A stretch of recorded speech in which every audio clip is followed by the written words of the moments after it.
ধীরে ধীরে চালাও সুরি সীমার আমার গলায়,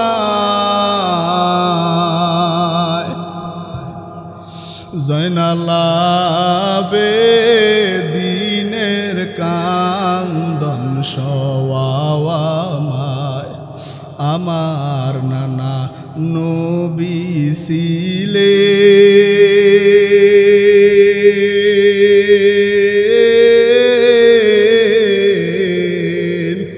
গুনাহগারের শাফি হলেন, সেই গলাতে চুমা দিতেন,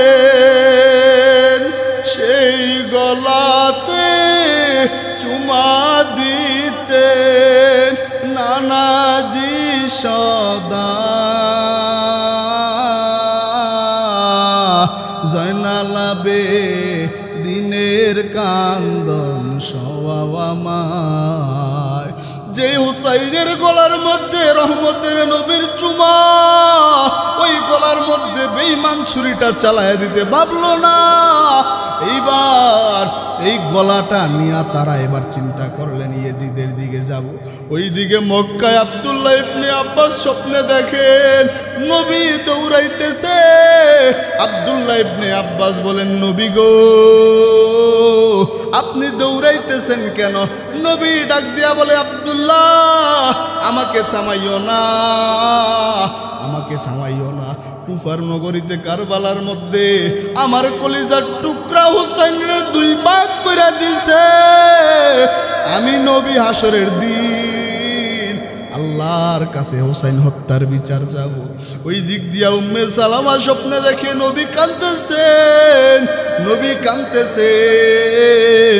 এইবার শিমারের গোষ্ঠী, এজিদের গোষ্ঠী হযরত হুসাইনের মাথাটা নিয়া ইজিদের দরবারে রওয়ানা। সামনে যাওয়ার পর কিছুক্ষণ পর একটা ইহুদি গির্জা আসলো। ওই গির্জার সামনে তারা একটু অবস্থান করলেন। আল্লাহর কি কুদরত! ওই গির্জার সামনে তাকায়া দেখে একটা কবিতা লেখা। কি লেখা? একটা কবিতা লেখা। তারা ওই কবিতাটার দিকে তাকায়া দেখে ওই কবিতার মধ্যে লেখা এমন, আরবিতে লেখা, যার বাংলা হলো এমন, ওই উম্মত, ওই বেঈমানের দল কিভাবে হুসাইনের নানার থেকে সাফায়াত আশা করে। যেই বেঈমানেরা নবীর নাতি হুসাইন রে জবাই করে। এইবার সীমার চিন্তা করলেন, হায় হায় এটা কি লেখা? ওই গির্জার পাদ্রী রে ডাকলেন, ডাক দিয়া বলে, পাদ্রী এই লেখাটা কে লেখছে? ওই পাদ্রী বলে, সীমার তুঙ্গ ধর্মের মোহাম্মদ দুনিয়ায় আসার 300 বছর আগে এই লেখা এখানে আছে। এইবার সীমার ওই গলাটা নিয়ে ইয়েজিদের দরবারে গেলেন। ইয়েজিদের দরবারে যাওয়ার পর ইয়েজিদ ডাক দিয়া বললেন, তোমরা হোসেন রে কেন জবাই করলা? আমি তো জবাই করতে বলি নাই। এরপরে আবার হোসাইনের দাঁতগুলা নিয়ে তামাশা করলেন ইয়েজিদ। এখন একটা প্রশ্ন হলো, ইয়েজিদ যদি হোসাইনকে দাঁত নিয়েই নাড়াচাড়া করবে, এই কথা কেন বললেন যে হোসাইনকে জবাই কইরো না? আবার কেন হোসাইনের জন্য কান্না করলেন? উত্তর হলো, বেঈমানরা অভিনয় ভালো জানে। ঠিক কি ঠিক না? বেঈমানরা অভিনয় ভালো জানে। ইয়েজিদের অভিনয়, ইয়েজিদ অভিনয় করতে করতে এবার হযরত হোসাইনের দাঁতগুলা নিয়ে তামাশা শুরু করলেন। যেই দাঁতের মধ্যে রাহমাতাল লিল আলামিন চুমা খায়, ওই দাঁত নিয়ে যখন তামাশা করলেন, ইয়েজিদের রাজদরবারে একজন সাহাবী দাঁড়ায় গিয়া বললেন, ইয়েজিদ এই দাঁতের মধ্যে আমি নিজে দেখছি নবী কমসে কম 1000 বার চুমা দিছে। এই দাঁত নিয়ে আর নাড়াচাড়া করিও না। এই কথাটা বলার কারণে সাহাবীরে জাগার মধ্যে জবাই করে দিলেন। হযরত মুহাম্মদ সাল্লাল্লাহু আলাইহি সাল্লামের রাজধানী ছিল মদিনায়। কোথায়? খুব গভীরভাবে খেয়াল করুন। হুজুর পাক সাল্লাল্লাহু আলাইহি সাল্লামের ওফাতের পর খলিফা হলেন হযরত আবু বকর সিদ্দিক, তারপর হলেন হযরত ওমর ইবনুল খাত্তাব, তারপর হলেন হযরত ওসমান বিন আফফান। তিনজনের খেলাফত আমলে মদিনাতেই রাজধানী ছিল। হযরত আলী ইবনে আবি তালেব রাদিয়াল্লাহু তাআলা আনহু ক্ষমতায় আসিয়া যে কোনো কারণেই হোক রাজধানীটাকে মদিনায় না রাইখা ইরাকের কুফা নগরীতে নিয়ে গেছে। কোথায় নিয়ে গেছে? ইরাকের কুফা নগরীতে। তিনি এখানে লম্বা ইতিহাস। আমিরে মুআবিয়া রাদিয়াল্লাহু তাআলা আনহুর সাথে সামান্য একটু দ্বন্দ্ব হয়েছিল, যে হোক ওদিকে যাব না। তো সেই সময় হযরত আলী ইবনে আবু তালেব রাদিয়াল্লাহু তাআলা আনহুর ইন্তেকালের পর তিনার বড় সন্তান ইমাম হাসান রাদিয়াল্লাহু তাআলা আনহু, তিনার হাতে অনেকে বায়াত গ্রহণ করলেন। তিনি বললেন, আপনার বাবার পরে আপনি যোগ্য। তাকে বললেন? হযরত হাসান রাদিয়াল্লাহু তাআলা আনহুকে। খুব গভীরভাবে খেয়াল করুন, এই ইতিহাস প্রত্যেক মুসলমানের জানা থাকা দরকার। হযরত হাসান রাদিয়াল্লাহু তাআলা আনহু যখন খেলাফতের কিছুটা দায়িত্ব নিলেন, তখন অনেক দাঙ্গা হাঙ্গামা শুরু হয়ে গেল। হযরত হাসান ছিলেন নরম দিলের মানুষ, নবীর নাতি তো নরম দিলের মানুষ। তিনি চিন্তা করলেন, আমি ক্ষমতা লুবি না, যেহেতু আমার খেলাফত নিয়ে সমাজে বা রাষ্ট্রে আন্দোলন শুরু হয়েছে, আমি নিজে সব ক্ষমতা হযরত মুআবিয়া রাদিয়াল্লাহু আনহুর হাতে তুলে দিলাম। বলেন না সুবহানাল্লাহ। কেমন উদার মন! তিনি ক্ষমতা পাইয়া তিনার ক্ষমতা তিনি নিজে সহকারে আমিরে মুআবিয়ার হাতে বায়াত হয়ে গেছে। তখন আমিরে মুআবিয়া খেলাফত, তিনি হচ্ছেন খলিফা মুসলিমদের। হযরত হাসান রাদিয়াল্লাহু তাআলা আনহু ইন্তেকাল করেন খুব সম্ভবত 49 হিজরিতে। খুব গভীরভাবে খেয়াল করুন, হযরত হাসান রাদিয়াল্লাহু তাআলা আনহু ইন্তেকালের পর কিছু খারেজি আছে না, রাফেজি আছে না, শিয়া, তারা হযরত হোসাইনকে গিয়া ধরলে, হোসাইন তোমার ভাই তো ছাইরা দিছে, তুমি এবার ক্ষমতাটা গ্রহণ করো। কারণ হযরত হোসাইন বলতেছে, আমার বড় ভাই আমার মাথার তাজ। বড় ভাই কি? মাথার তাজ। আমার বড় ভাই যেহেতু ক্ষমতা ছাইরা আমিরে মুআবিয়ার হাতে দিয়া দিছে, আমি এখানে কিছু করার নাই, তোমরা এই সমস্ত ফালতু কথা বলো না। কে বললেন? ইমাম হোসাইন রাদিয়াল্লাহু তাআলা আনহু। কিন্তু এইভাবে আরো 10 বছর কেটে গেছে। কত বছর? 10 বছর। 10 বছর পর আমিরে মুআবিয়া ইন্তেকাল করলেন। ইন্তেকাল করার আগে তিনি খলিফা নিযুক্ত করে দিয়া গেলেন তিনার সন্তান ইয়াজিদ ইবনে মুআবিয়াকে। কাকে? ইয়াজিদ ইবনে মুআবিয়া। তখন পর্যন্ত ইয়াজিদ খুব সাধু ছিল, ইয়াজিদের কোনো বদনাম সমাজে প্রকাশ পায় নাই ওই সময় পর্যন্ত। কিন্তু ইয়াজিদের চেয়ে অনেক বড় বড় আল্লাহওয়ালারা তখন জীবিত আছে। যেমন হোসাইন রাদিয়াল্লাহু তাআলা আনহু জীবিত, আব্দুল্লাহ ইবনে ওমর মানে হযরত ওমর রাদিয়াল্লাহু তাআলা আনহুর ছেলে, তিনি জীবিত, আব্দুল্লাহ বিন জুবায়ের রাদিয়াল্লাহু তাআলা আনহুর ছেলে, তিনি জীবিত, আব্দুল্লাহ ইবনে আব্বাস, নবীজি যাকে রাইসুল মুফাসসিরিন বলে গেছেন, তিনিও তখন জীবিত। এত বিজ্ঞ মানুষকে রাইখা যখন ইয়াজিদকে খেলাফত দিলেন, তখন হযরত হোসাইন চিন্তা করলেন, না, যদি এই বাপের পরে সন্তানের কথাটা সঠিক হইতো, তো আমার ভাই হাসানই তো খেলাফত পাইছিল, তিনি কেন খেলাফত ছেড়ে দিলেন? তাহলে বাবার সন্তান যে খলিফা হবে, এই জিনিসটা যদি পৃথিবীতে কায়েম হয়, তাইলে পৃথিবীতে অনেক অযোগ্য সন্তানেরাও পরবর্তীতে খেলাফতের দাবিদার হবে। এই জন্য হযরত হোসাইন রাদিয়াল্লাহু তাআলা আনহু খলিফা মানলেন না ইয়াজিদ। তিনি বললেন, আমি ইয়াজিদের খলিফা মানি না। আর হযরত হোসাইন যেখানে মানেন না, সেখানে কি অন্যান্য সাহাবীরা মানবে? কোনো সাহাবী মানে নাই, কিন্তু অনেক লোক মাইনা নিছে। এবার ইয়াজিদ চিন্তা করলেন, গোটা পৃথিবী যদি আমাকে খলিফা মানে, আর হোসাইন ইবনে আলী, তারপরে আব্দুল্লাহ বিন জুবায়ের, আব্দুল্লাহ ইবনে আব্বাস, আব্দুল্লাহ ইবনে ওমর, এই 4 জন বড় বড় জবরদস্ত সাহাবী, তারা যদি আমার খেলাফত না মানে, আমি খলিফা থেকে লাভ নাই। তিনি আবার দূত পাঠাইছেন যে আপনারা যান, আপনারা আমার কাছে বায়াত গ্রহণ করেন। এই ফাঁকে তিনি চিন্তা করলেন, যে কোনো সময় ক্ষমতা ছুঁইটা হোসাইনের হাতে চলে যেতে পারে। এই কারণে তিনারা একটা চক্রান্ত করলেন। ওই চক্রান্ত করিয়া কুফা নগরী থেকে হোসাইনের নিকট চিঠি লেখলেন, হোসাইন তুমি কুফায় আসো, আমরা তোমার ভক্ত, এখানে 1 লক্ষ লোক তোমার জন্য তৈয়ার আছে, তোমার হাতে বায়াত হবে। হোসাইন যখন এই চিঠি পাইলেন, হোসাইন চিন্তা করলেন যাওয়া যায়, যেহেতু 1 লক্ষ লোক রেডি আছে। আবার হোসাইন নিজেও ইয়াজিদের বিরোধী, ঠিক না? কিন্তু আব্দুল্লাহ ইবনে আব্বাস, আব্দুল্লাহ ইবনে জুবায়ের, আব্দুল্লাহ ইবনে ওমর, তিনারা অনেক বড় আলেম ছিলেন। আব্দুল্লাহ ইবনে আব্বাস ছিলেন রাইসুল মুফাসসিরিন, নবীজির আমলে হোসাইন ছিলেন ছোট নাতি। তখন আব্দুল্লাহ ইবনে আব্বাস মুফাসসিরদের রাজা, তিনি বললেন, ভাই হোসাইন, আমার বিবেকে কুলাইতেছে না, তুমি যাইও না। হোসাইন চিন্তা করলেন মদিনা থেকে যাওয়া সম্ভব না। হোসাইন মদিনা থেকে হিজরত করে মক্কায় চলে গেলেন। কোথায় চলে গেলেন? মক্কা চলে গেলেন। হোসাইন যে মক্কা গেলেন, এই ফাঁকে মদিনায় কি হইতেছে, তখন তো আর মোবাইলের যুগ নাই, তিনি জানেন না। মদিনার মধ্যে ইয়াজিদের পুলিশ বাহিনী, স্বৈরাচার বাহিনী আসিয়া আব্দুল্লাহ ইবনে আব্বাস, আব্দুল্লাহ ইবনে জুবাইর, আব্দুল্লাহ ইবনে ওমর, এই তিনজনকে গ্রেফতার করে ফেললেন। তখন তিনজন ইয়াজিদের হাতে বায়াত গ্রহণ করে ফেললেন। তারা তিনজন যে বায়াত গ্রহণ করছেন এটা কিন্তু হোসাইন জানেন না। হোসাইন মনে করছে তারাও বায়াত গ্রহণ করেন নাই। হোসাইন রাদিয়াল্লাহু তাআলা আনহু মক্কায় যাওয়ার পর আরও চিঠি আসে, চিঠির উপরে চিঠি, চিঠির উপরে চিঠি। হোসাইন গো,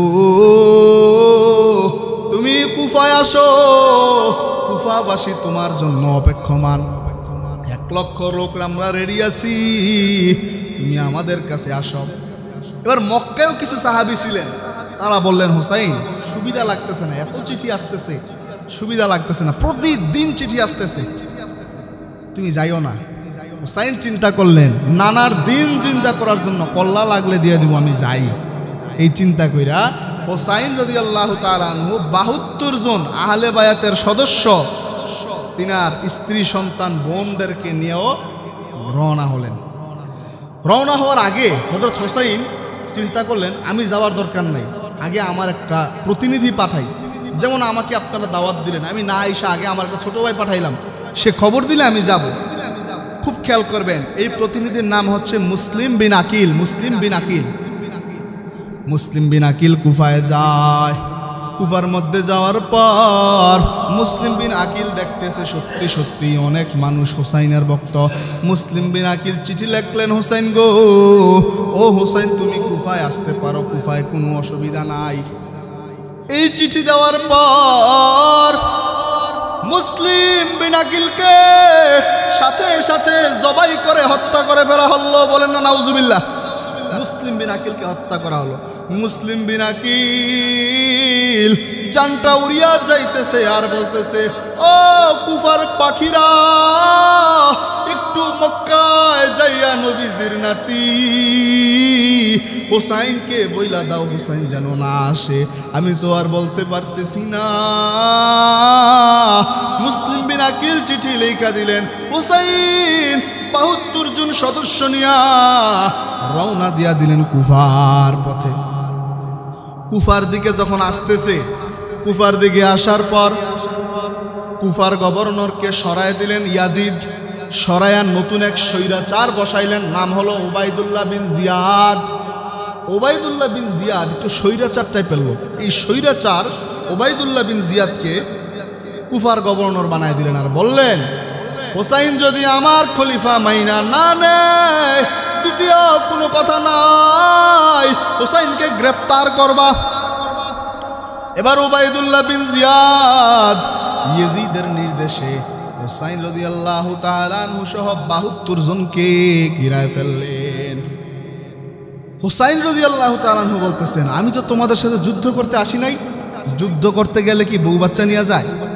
যুদ্ধ করতে গেলে তো বউ বাচ্চা নিয়ে যায় না। আমি তো আমার বউ বাচ্চা বোনদেরকে সহ নিয়ে আসছি। তুমি যুদ্ধের কেন আসছো? আমি তো যুদ্ধ করতে আসি নাই। ঠিক আছে। ওবাইদুল্লাহ বিন জিয়াদ বলতেছে, না না, তোমার সাথে যুদ্ধ হবে। হোসাইন বললেন, ঠিক আছে, আমি 3টা শর্ত দিলাম। আমার সাথে যদি যুদ্ধ করতে হয়, আমার ইয়াজিদের সাথে দেখা করতে দাও, সরাসরি আমি ইয়াজিদের সাথে কথা বলি, লাগলে আমি ইয়াজিদের হাতে বায়াত হমু। 2 নাম্বার হলো আমাকে মদিনায় পৌঁছায়া দাও। 3 নাম্বার হলো নয়তো আমাকে যে কোনো খ্রিস্টান রাষ্ট্রে পাঠায়া দাও, আমি ওইখানে ইহুদি খ্রিস্টানের সাথে যুদ্ধ কইরা শহীদ হয়ে যাই। আর নয়তো অন্যান্য মুসলিম দেশে পাঠায় দাও, সাধারণ মুসলমান যেভাবে জীবনযাপন করে আমিও একইভাবে জীবনযাপন করব। কিন্তু বেঈমান ওবাইদুল্লাহ বিন জিয়াদ বলতেছে, না না, তোমার কোনো শর্ত মানা হবে না, কালকে সকালেই তোমার সাথে যুদ্ধ করা হবে।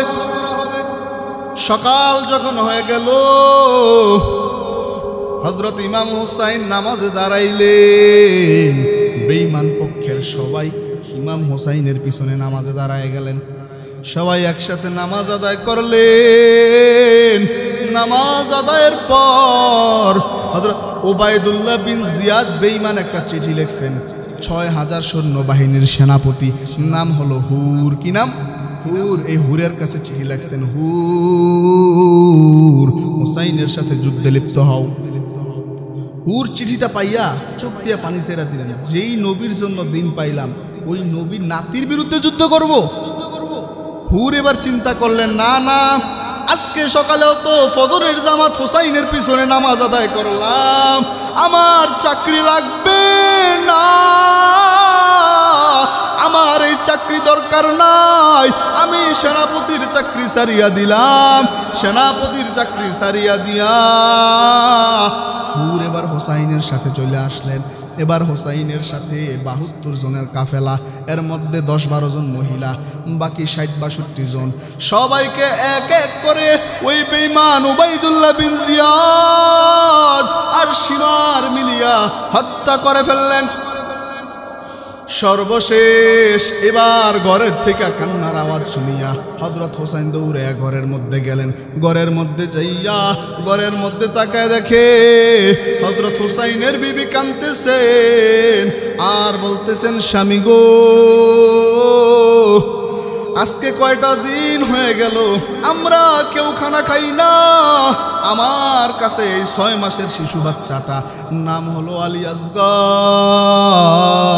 এই আলী আসগরে যদি একটু খানা পানি খাওয়াইতে পারতেন হযরত হোসাইন 6 মাসের শিশু বাচ্চাটারে কোলের মধ্যে নিয়া সামনে যায়, যাইয়া ডাক দিয়া বলে, রে বেঈমানের দল, আমার সাথে তোদের শত্রু, আমার এই 6 মাসের বাচ্চার সাথে তো তোদের শত্রু মানি নাই। ওরে বেঈমান, আমার এই বাচ্চাটারে একটু পানি খাইতে দে। ওই পাশ থেকে সীমার নামক একটা বেঈমান দাঁড়ায়া বলে, হোসাইন, তোমার এই 6 মাসের বাচ্চারে যদি পানি খাওয়াইতে চাও, তোমার বাচ্চাটারে কোলের গাড়ের মধ্যে উঠাও। গাড়ের মধ্যে উঠানোর পর ও পাশ থেকে বেঈমানের গোষ্ঠী এমন জোরে এক তীর মারার সাথে সাথে 6 মাসের বাচ্চা আলী আসগরের কলিজাটা ছিঁড়া চলে আসলো। এবার আলী আসগরকে নিয়ে হোসাইন কান্না করতে করতে ঘরের মধ্যে যাইয়া ডাক দিয়া কয়, বিবি গো, ও বিবি, এই নাও তোমার আমানত। তুমি চাইছো তোমার সন্তানকে যেন পানি খাওয়াই, আল্লাহ যদি জান্নাতি পানি লেখা রাখে, দুনিয়ার পানি আমি কেমন কইরা খাওয়াবো? তোমার সন্তান আলী আসগর জান্নাতি পানি খায়া ফেলছে। হযরত হোসাইন তাকায়া দেখে সব শহীদ হয়ে গেছে, একটা পুরুষ লোক জিন্দা নাই। শুধুমাত্র জয়নুল আবদিন হোসাইনের একটা ছেলে আর হোসাইন সারা সব শহীদ হয়ে গেছে। এবার হযরত হোসাইন তিনার বোন জয়নবরে ডাক দিয়া বলে, জয়নব গো, আমার শরীরটা বেশি ভালো দেখা যায় না, মনে হয় আজকেই নানার দোয়া কবুল হয়ে যাবে। জয়নব কান্দে আর কয়, ভাই, আমার মা নাই, বাবা নাই, বড় ভাইকেও বিষ খাওয়াইয়া মাইরা ফেললো। ও ভাই, চোখের সামনে আমার সব বংশের লোকগুলারে মেরে ফেললো। একটা মাত্র ভাই আপনি আছেন, আপনি যদি চইলা যান আমাদের কি উপায়? হযরত হোসাইন ডাক দিয়া বলে, বোন জয়নব, তোমার কাছে 3টা ওসিয়ত কইরা যায়। ভালো করে খেয়াল করেন, হযরত হোসাইন 3টা ওসিয়ত করলেন। 1 নাম্বার ওসিয়ত ডাক দিয়া বললেন, ও আমার বোন জয়নব, আমি ইন্তেকালের খবর যদি তোমরা পাও, আমার শহীদের খবর যদি তোমরা পাও, তোমরা কান্নাকাটি করিও না, লাফালাফি করিও না, জামা কাপড় ছিঁড়িও না, এটা আমার নানার নিষেধ, জামা কাপড় ছিঁড়া। 2 নাম্বার, আমার একটা আদরের মেয়ে নাম সখিনা, আমার জন্য বড় পাগল, আমি জানি ওই বেঈমান আমার এমনি মারবে না, আমার কলিজাটা পর্যন্ত টুকরা টুকরা করবে। আমার মেয়ে সখিনা যদি আমার লাশটার দিকে তাকায়, সহ্য করতে পারবে না, আমার মেয়ে সখিনারে আমার সামনে আনিও না। 3 নাম্বার শর্ত গো বোন, আমার ইন্তেকালের পর দুনিয়ার কোনো রাজার কাছে, দুনিয়ার কোনো বাদশার কাছে যাইয়া বিচার চাইও না। কোনোদিন যদি মদিনায় যাওয়ার সুযোগ হয়, আমার নানার কাছে যাইয়া বিচার চাইও রে বোন। দুনিয়ার সব জালেম তাদের কাছে বিচার চাইও না। এই বলিয়া হযরত হুসাইন যুদ্ধের ময়দানে চলে গেলেন। ওই বেঈমানের গোষ্ঠী প্রত্যেকেই মুসলমানের সন্তান ছিল। তারা চিন্তা করলো, নবীর নাতি, নবীর নাতিরে কি আমার হাতে খুন করব, নবীর নাতিরে কি আমার হাতে খুন করব। কেউ আগায় না। হুসাইন একা তাদের হাজার হাজার সৈন্যকে দমন করে ফেললেন। হাজার হাজার সৈন্যকে দমন কইরা ৬,০০০-এর সৈন্য থেকে অল্প কিছু বাকি আছে। এবার হযরত হুসাইন নদীর পারে যাইয়া একটু পানি খাওয়ার জন্য, কলিজাটা এমন হয়ে গেছে, কলিজাতে আর কিছু নাই। পানি খাওয়ার জন্য পানিটা হাতে নিল, পানির সামনে আলী আসগরের চেহারা বাইসা উঠল। আরে এই পানি খাওয়ার জন্যই তো আলী আসগর দুনিয়া থেকে বিদায়, আমার বাকি সব সাথী সঙ্গীরা বিদায়। আমি এই পানি কেমন কইরা খাই? আর পানি খাইতে পারলেন না। ডাক দিয়া বলে, ভাই আমারে কি একটু নামাজ পড়ার সময় দিবা? এই নামাজ পড়তে পড়তে পিছনে কোন রাওয়ায়াতে আসছে 36টা, কোন রাওয়ায়াতে আসছে 72টা তীর লাগায়া দিছে। হুসাইনের তীরের উপর তীর। হুসাইন নামাজের সালামটা ফিরাইয়া বলেন, ইয়া আইয়ুহাল্লাযীনা আমানু ইস্তাঈনু বিস-সাবরি ওয়াস-সালাহ। ও দুনিয়ার মানুষ, আমার চেয়ে বিপদে তোমরা কেউ পড়ো নাই, আমার চেয়ে বিপদে তোমরা কেউ পড়বা না। এই মুহূর্তেও আমি আল্লাহর কাছে সাহায্য চাই। আমি যদি সীমারের কাছে হাত ধরে মাফ চাই, আমি যদি এজিদের কাছে মাফ চাই, আমারে তারা মাফ করে দিবে। কিন্তু আমি তাদের কাছে মাথা নত করি নাই, একমাত্র আল্লাহর কাছে সাহায্য চাই। আল্লাহ বলেন, ইন্নাল্লাহা মা'আস সাবিরিন। আল্লাহ বলেন, আমি আল্লাহ ধৈর্যশীলদের সাথেই আছি। হুসাইন এইবার কান্না করতেছেন। সীমার নামের এক বেয়াদব হুসাইনের বুকের উপর উঠিয়া ছুরিটা চালায়া দিলেন। হুসাইনের গলাটা দ্বিখণ্ডিত করে দিলেন। হুসাইনের গলাটা দ্বিখণ্ডিত করে দিলেন। ধীরে ধীরে চালাও ছুরি সীমার আমার গলায়।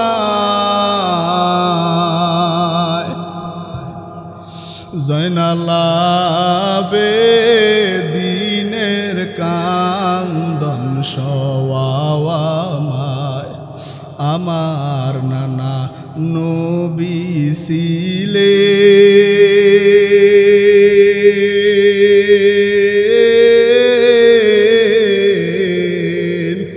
গুনাহগারের শাফি হলেন। সেই গলাতে চুমা দিতেন, সেই গলাতে চুমা দিতেন নানাজি সদা। জয়নালাবে দিনের কান্দন সওয়ামায়। যে হুসাইনের গলার মধ্যে রহমতের নবীর চুমা, ওই গলার মধ্যে বেঈমান ছুরিটা চালায়া দিতে ভাবলো না। এইবার এই গলাটা নিয়ে তারা এবার চিন্তা করলেন, ইয়েজিদের দিকে যাব। ওই দিকে মক্কায় আব্দুল্লাহ ইবনে আব্বাস স্বপ্নে দেখেন নবী দৌড়াইতেছে। আব্দুল্লাহ ইবনে আব্বাস বলেন, নবী গো, আপনি দৌড়াইতেছেন কেন? নবী ডাক দিয়া বলে, আব্দুল্লাহ আমাকে থামাইও না, আমাকে থামাইও না। কুফার নগরীতে কারবালার মধ্যে আমার কলিজার টুকরা হুসাইনরে 2 ভাগ করে দিছে। আমি নবী হাসরের দিন আল্লাহর কাছে হোসাইন হত্যার বিচার যাব। ওই দিক দিয়া উম্মে সালামা স্বপ্নে দেখে নবী কাঁদতেছেন, নবী কাঁদতেছেন। এইবার শিমারের গোষ্ঠী, এজিদের গোষ্ঠী হযরত হুসাইনের মাথাটা নিয়া ইজিদের দরবারে রওয়ানা। সামনে যাওয়ার পর কিছুক্ষণ পর একটা ইহুদি গির্জা আসলো। ওই গির্জার সামনে তারা একটু অবস্থান করলেন। আল্লাহর কি কুদরত! ওই গির্জার সামনে তাকায়া দেখে একটা কবিতা লেখা। কি লেখা? একটা কবিতা লেখা। তারা ওই কবিতাটার দিকে তাকায়া দেখে ওই কবিতার মধ্যে লেখা এমন, আরবিতে লেখা, যার বাংলা হলো এমন: ওই উম্মত, ওই বেঈমানের দল কিভাবে হুসাইনের নানার থেকে সাফায়াত আশা করে, যেই বেঈমানেরা নবীর নাতি হুসাইন রে জবাই করে। এইবার সীমার চিন্তা করলেন, হায় হায়, এটা কি লেখা? ওই গির্জার পাদ্রী রে ডাকলেন, ডাক দিয়া বলে, পাদ্রী, এই লেখাটা কে লেখছে? ওই পাদ্রী বলে, সীমার তুঙ্গ ধর্মের মোহাম্মদ দুনিয়ায় আসার 300 বছর আগে এই লেখা এখানে আছে। এইবার সীমার ওই গলাটা নিয়ে ইয়েজিদের দরবারে গেলেন। ইয়েজিদের দরবারে যাওয়ার পর ইয়েজিদ ডাক দিয়া বললেন, তোমরা হোসেন রে কেন জবাই করলা? আমি তো জবাই করতে বলি নাই। এরপরে আবার হোসাইনের দাঁতগুলা নিয়ে তামাশা করলেন ইয়েজিদ। এখন একটা প্রশ্ন হলো, ইয়েজিদ যদি হোসাইনকে দাঁত নিয়েই নাড়াচাড়া করবে, এই কথা কেন বললেন যে হোসাইনকে জবাই কইরো না? আবার কেন হোসাইনের জন্য কান্না করলেন? উত্তর হলো, বেঈমানরা অভিনয় ভালো জানে। ঠিক কি ঠিক না? বেঈমানরা অভিনয় ভালো জানে। ইয়েজিদের অভিনয়, ইয়েজিদ অভিনয় করতে করতে এবার হযরত হোসাইনের দাঁতগুলা নিয়ে তামাশা শুরু করলেন।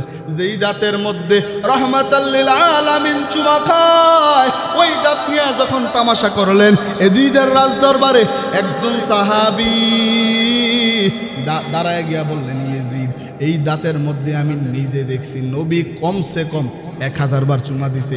এই দাঁত নিয়ে আর নাড়াচাড়া করিও না। এই কথাটা বলার কারণে ওই সাহাবীরে জাগার মধ্যে জবাই করে দিলেন। এই সেই ইয়েজিদ। আজকে আমাদের সমাজে ইয়েজিদকে নির্দোষ বানানোর অনেক চক্রান্ত পায় তারা হয়। এই খবর যখন মক্কা মদিনায় ছড়ায় গেলেন, আব্দুল্লাহ ইবনে আব্বাস যখন স্বপ্নে দেখলেন, তিনি তখন হরতাল ডাক দিলেন, আন্দোলনের ডাক দিলেন। মক্কা থেকে লং মার্চ হইতেছে, মদিনা থেকে লং মার্চ হইতেছে, দেশ উত্তাল হয়ে গেছে। ওই দেশকে ঠান্ডা করার জন্য ইয়েজিদ একটু মায়া কান্না করছে মানুষকে দেখানোর জন্য। তার সত্যতা প্রমাণ কি? যেই সীমার হযরত হোসাইনের গলায় ছুরি চালাইলেন, ওই সীমারকে উচ্চ পদে চাকরি দিয়েছেন ইয়েজিদ। এই ওবায়দুল্লাহ বিন জিয়াদের নির্দেশে জবাই করছেন, সেই ওবায়দুল্লাহ বিন জিয়াদের চাকরির প্রমোশন আরো বাড়ায় দিয়েছেন ইয়েজিদ। এর নাম হলো ধৈর্য। এর নাম কি? হযরত হোসাইন রাদিয়াল্লাহু তাআলা আনহু ওই মুহূর্তে থেকে এই আয়াতটা বলে দিয়া গেলেন, আমার চেয়ে কষ্টে তোমরা কেউ থাকবে না আমার নানার উম্মতেরা।